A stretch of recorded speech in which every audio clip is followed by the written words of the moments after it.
മുത്തേ ആശിക്കേ ഇംഗ്ലീഷ് മീനാ ഇതെല്ലാം കടൽ മീൻ തന്നെയാണ് മുത്തേ. ഇതെല്ലാം ഇവിടെ വരുന്ന മീനാണ്. ഇത് എല്ലാ സമയത്തും അപ്പൊ കൽബ എന്താ പറയാ, ഇത് പറഞ്ഞാല് എല്ലാ സമയത്തൊന്നും വരലില്ല. ഇതൊരു സീസൺ സമയത്ത് മാത്രമേ ഇറങ്ങുള്ളൂ കേട്ടോ. ഇപ്പൊ ഏറെക്കുറെ ഇതിന്റെ സീസണാണ്. അയില പിടിക്കുമ്പോ അതിന്റെ കൂടെ പിടിക്കുന്നതാണ്. അത് 360 റുപ്യ. കൽബ ഏതാ ഈ മീന് ഒരു വെറൈറ്റി ടേസ്റ്റ് ആണ്. ഇത് കഴിക്കാത്ത ആൾക്കാർ കഴിച്ചോളൂ. ഒറിജിനൽ കടൽ മീനാണ്, ഇംഗ്ലീഷ് മീൻ എന്നല്ല കേട്ടോ. ഇതിന്റെ പേരാണ് സൂപ്പാര എന്നാ നമ്മളിവിടെ പറയാം. സൂപ്പാര ജാനുപ്പാര എന്നറിയോ? അതല്ല, ജാനുപ്പാര സീപ്പാര ഒക്കെ വേറെ. ഇതിന്റെ പേര് സൂപ്പാരാണ്. സൂ ആണ് കേട്ടോ.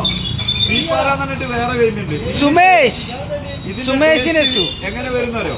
നമ്മൾ ഞണ്ടുകറിയൊക്കെ വെച്ച് കഴിഞ്ഞാൽ ചെറിയൊരു ലൈറ്റായിട്ട് മതിരിപ്പ് വരില്ലേ, അതേമാതിരിയാണ് ഈ കറി ഉണ്ടാവുക. ഇത് കറി വെച്ച് കഴിഞ്ഞാൽ പൊരിക്കാനും കറി വെക്കാനൊക്കെ പറ്റിയ മീനാണ് കൽബ. അപ്പൊ ഇന്ന് വന്നു കഴിഞ്ഞാൽ ഇതിന്റെ ടേസ്റ്റ് ഒക്കെ ഒന്ന് അടിച്ചു വെക്കാം. Okay okay Kalba set.